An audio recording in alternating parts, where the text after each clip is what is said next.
Hello everyone. Today we are going to discuss about combination of capacitors. আমি capacitors বিলাকক কেনেকৈ আমি connect কৰিব পাৰোঁ combination of capacitor. Capacitor বিলাকক আমি দুই ধৰণে কানেক্ট কৰিব পাৰোঁ. ফাৰ্ষ্টটো হ'ল আমাৰ সিৰিজ কানেকশ্যন আৰু সেকেণ্ডটো হ'ল পেৰেলেল কানেকশ্যন. First মই ডিসকাস কৰিম সিৰিজ কম্বিনেশ্যনটো. তো ইয়াত তোমালোকে চোৱা ফিগাৰটোত we have three capacitors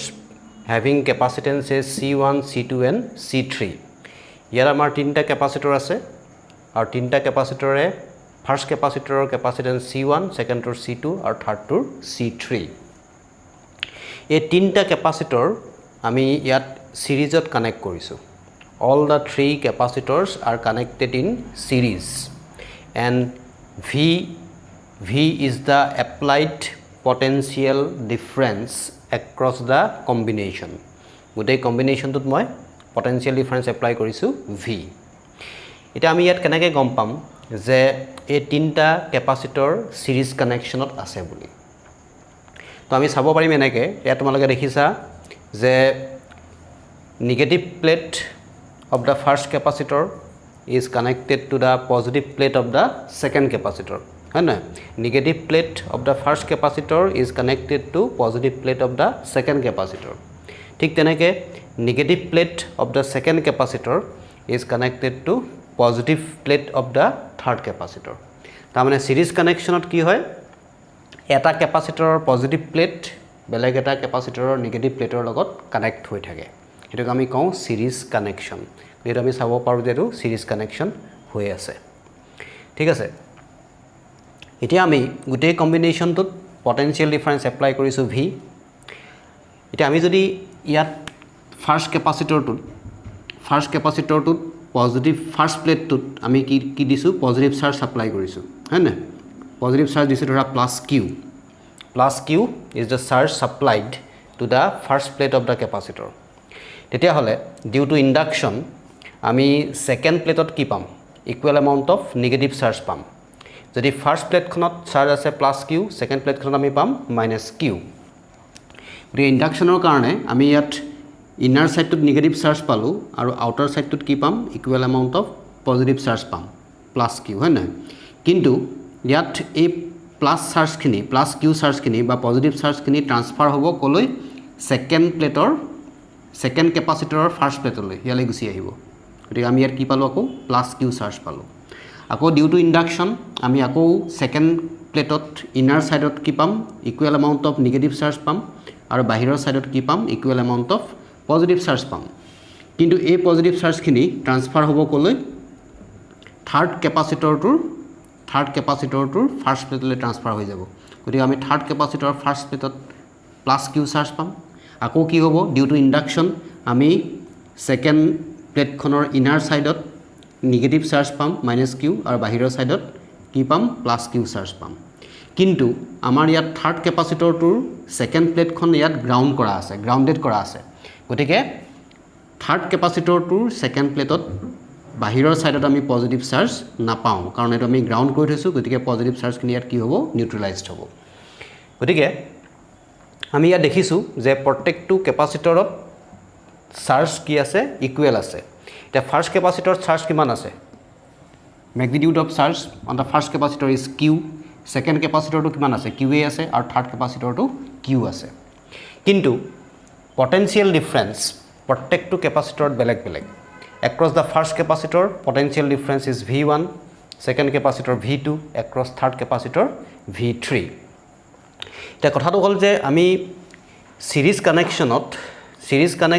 প্ৰত্যেকটো ক্যাপাসিটৰত চাৰ্জটো কি পাওঁ সেম পাওঁ কিন্তু পটেনশিয়াল ডিফাৰেন্সটো বেলেগ হয়. তে পটেনশিয়াল ডিফাৰেন্সটো বেলেগ কেলে হয় কাৰণ আমি জানো যে ক্যাপাসিটেন্স মানে হ'ল Q/V,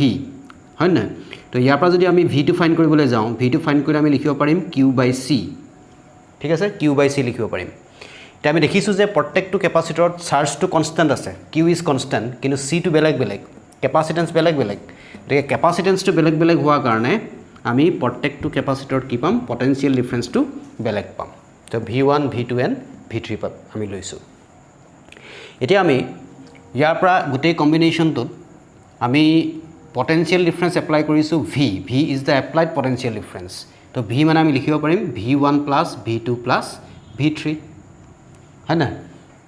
ইণ্ডিভিজুৱেল পটেনশিয়েল কেইটা এড কৰিলে আমি কি পাম এপ্লাইড বা সাপ্লাইড পটেনশিয়েল ডিফাৰেন্সটো পাম এতিয়া আমি V1 ৰ জেগাত কি লিখিব পাৰিম V1 টো বুজাইছে potential difference across the first capacitor so potential difference in terms of charge আমি কেনেকৈ লিখিম ফাৰ্ষ্ট কেপাচিটৰ চাৰ্জ আছে Q কেপাচিটেন্স হ'ল C1 গতিকে আমি V1 মানে লিখিব পাৰিম Q/C1 Similarly, potential difference across the second capacitor will be Q/C2. Across the third capacitor, potential difference is V3, so it will be Q/C3. So you can write Q/C1 plus Q/C2 plus Q/C3. ঠিক আছে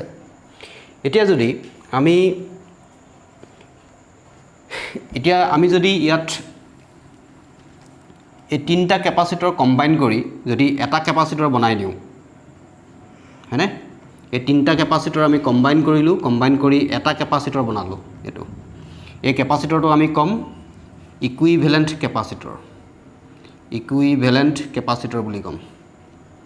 equivalent ক্যাপাসিটৰ আৰু এই equivalent ক্যাপাসিটৰটোৰ capacitance ধৰি ললো মই C হয়নে এটা আমাৰ ফিগাৰটো হ'ব এনেকুৱা সাৰ্কিটটো এনেকুৱা হ'ব है ना ये चार्ज থাকিলে Q তেতিয়া হলে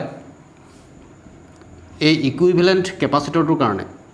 আমি এতিয়া ভিৰ ভ্যালুটো কেনেকৈ লিখিম পটেনশিয়েল ডিফাৰেন্সটো চাৰ্জটো ধৰি লোৱা Q হয় না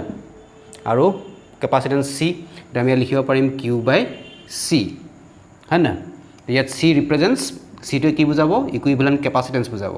তো আমি এবাৰ লিখিব পাৰিম Q কেনসেল যাব 1/C equals 1/C1 plus 1/C2 plus 1/C3 or you can write 1/C equals it will be C1 C2 C3 it will be C1 C2 plus C2 C3 plus C3 C1 or you can write C equals to C1 C2 C3 by C1 C2 plus C2 C3 plus C3 C1 so this equation represents net capacitance or equivalent capacitance net or equivalent capacitance of the combination গতিকে আমি এটো ফৰ্মুলাৰ পৰা কি কৰিব পাৰো net ক্যাপাসিটেন্সটো আমি find কৰিব পাৰো যদি ক্যাপাসিটৰ বিলাক সিৰিজ কানেকশনত থাকে খালি এটা কথা মনত ৰাখিব লাগে যে সিৰিজ কানেকশন কৰিলে ক্যাপাসিটেন্স ডিক্ৰিজ হয় না ক্যাপাসিটেন্স কি হ'ব ডিক্ৰিজ হ'ব কিন্তু আমি যদি ক্যাপাসিটৰ বিলাক প্যাৰালেলি কানেক্ট কৰো তেতিয়া নেট ক্যাপাসিটেন্সটো কি হয় ইনক্ৰিজ হয় তো নেক্সট মই এতিয়া ডিসকাস কৰিম প্যাৰালেল combination now I am going to discuss parallel combination of capacitor in this figure we have three capacitors having capacitances C1 C2 and C3 all are connected in parallel and V is the applied potential difference across the combination এতিয়া আমি কেনেকৈ গম পাম যে এই তিনটা ক্যাপাসিটৰ প্যাৰালেল কানেকশনত আছে বুলি তো প্যাৰালেল কানেকশনত কি হয় প্ৰত্যেকটো ক্যাপাসিটৰৰ পজিটিভ প্লেট ইয়া তোমালোকে দেখিছা এখন হল ফাৰ্ষ্ট ক্যাপাসিটৰৰ পজিটিভ প্লেট এখন সেকেন্ড ক্যাপাসিটৰৰ পজিটিভ প্লেট এখন থাৰ্ড ক্যাপাসিটৰৰ positive plate all positive plates are connected to the point A গোটেই পজিটিভ প্লেট বিলাক আমি এটা কমন পইণ্টত কানেক্ট কৰিছো A পইণ্টত and all the negative plates of the capacitors are connected to the point B আমি B পইণ্টত connect কৰিছো হয় না আৰু A আৰু B ৰ মাজত আমি কিমান পটেনশিয়েল ডিফাৰেন্স এপ্লাই কৰিছো V পটেনশিয়েল ডিফাৰেন্স এপ্লাই কৰিছো তেতিয়া হলে আমি প্ৰত্যেকটো ক্যাপাসিটৰত পটেনশিয়েল ডিফাৰেন্স ইকুৱেল পাম কাৰণ A আৰু B ৰ মাজত পটেনশিয়েল ডিফাৰেন্স এপ্লাই কৰা হৈছে V গতিকে ফাৰ্ষ্ট ক্যাপাসিটৰত পটেনশিয়েল ডিফাৰেন্স V হ'ব সেকেন্ড ক্যাপাসিটৰত হ'ব V থাৰ্ড ক্যাপাসিটৰটো হ'ব V কিন্তু প্ৰত্যেকটো ক্যাপাসিটৰত এবাৰ চাৰ্জ কি হ'ব বেলেগ হ'ব আমি সিৰিজ কানেকশনত কি পাইছিলো সিৰিজ কানেকশনত প্ৰত্যেকটো ক্যাপাসিটৰত চাৰ্জটো কি আছিল ইকুৱেল আছিল কিন্তু পটেনশিয়েল ডিফাৰেন্স বেলেগ আছিল কিন্তু ইয়াত কি হয় প্যাৰালেল কানেকশনত চাৰ্জ ইলেক্ট্ৰিক চাৰ্জ প্ৰত্যেকটো ক্যাপাসিটৰত বেলেগ হয় কিন্তু পটেনশিয়েল ডিফাৰেন্স কি হয় সেম হয় এতিয়া মই যদি ধৰি লওঁ যে ইয়াত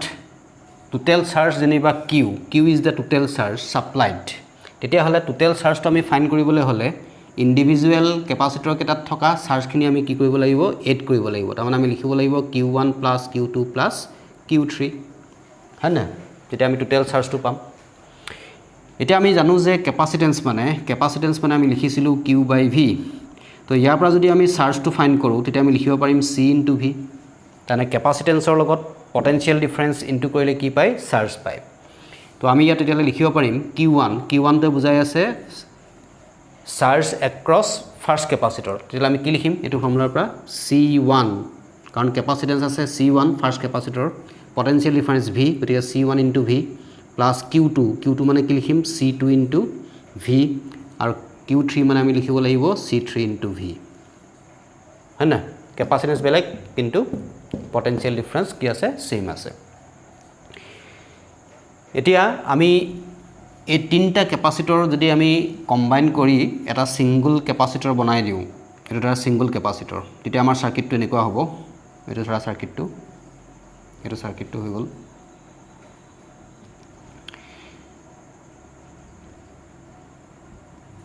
এটা কেপাচিটেন্স মই ধৰি ললো C হয়নে নেট কেপাচিটেন্স আমি ধৰি ললো ইয়াত C আৰু V টো হ'ল পটেনশিয়েল ডিফাৰেন্সটো তেতিয়াহ'লে আমি ইয়াত এই কেপাচিটৰটো ক'ব লাগিব ইকুইভেলেন্ট কেপাচিটৰ আৰু কেপাচিটেন্সটো ক'ব লাগিব ইকুইভেলেন্ট কেপাচিটেন্স তেতিয়াহ'লে আমি ইয়াত কিউৰ জেগাত কিউতে বুজাই আছে টোটেল চাৰ্জ হয় না Q is the total charge তেতিয়াহ'লে আমি লিখিব লাগিব কিউৰ জেগাত C × V ঠিক আছে তো ইয়াত আমাৰ V টো কমন ল'লে V টো কেনসেল যাব সো আমি লিখিব পাৰিম C = C1 + C2 + C3 হয় না তো ইয়াত C তে বুজাব আমাৰ নেট কেপাচিটেন্স C টো হ'ল আমাৰ net or equivalent capacitance of the combination এতিয়া আমি ইয়াত দেখিলো কি যে যদি আমি কেপাচিটৰ বিলাক সিৰিজ কানেকশন প্যাৰেলাল কানেকশন কৰো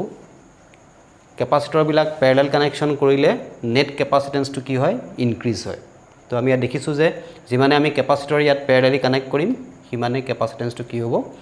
ইনক্ৰিজ হ'ব হয় না তো এটা কথা ইয়াত চাব লাগে কেলে যে চাৰ্জটো বেলেগ কিহৰ কাৰণে হৈছে প্ৰত্যেকটো কেপাচিটৰ এতিয়া তোমালোকে জানা যে Q = তোমালোকে জানা যে কেপাচিটেন্স C = Q/V সো Q মানে আমি লিখিব পাৰো C × V এতিয়া তোমালোকে দেখিছা যে প্ৰত্যেকটো কেপাচিটৰত V টো সেম আছে পটেনশিয়েল ডিফাৰেন্স সেম আছে কিন্তু কেপাচিটেন্স বেলেগ এটো C1 এটো C2 এটো C3 এই কেপাচিটেন্সটো বেলেগ হোৱাৰ কাৰণে কি হ'ব চাৰ্জ কি হ'ব প্ৰত্যেকটো কেপাচিটৰত বেলেগ হ'ব সেই কাৰণে ফাৰ্স্ট কেপাচিটৰত Q1 পাইছো সেকেন্ড কেপাচিটৰত Q2 আৰু থাৰ্ড কেপাচিটৰত Q3 হয় না গতিকে আমি ইয়াৰ পৰা কি কৰিব পাৰিম নেট কেপাচিটেন্সটো ফাইন্ড কৰিব পাৰিম C1 + C2 + C3 ঠিক আছে সো ইয়াত আমি এটা কেপাচিটৰৰ সিৰিজ কানেকশনো কৰিলো আৰু প্যাৰেলাল কানেকশন আমি ইয়াত পঢ়িছো গতিকে আমি দেখিলো যে সিৰিজ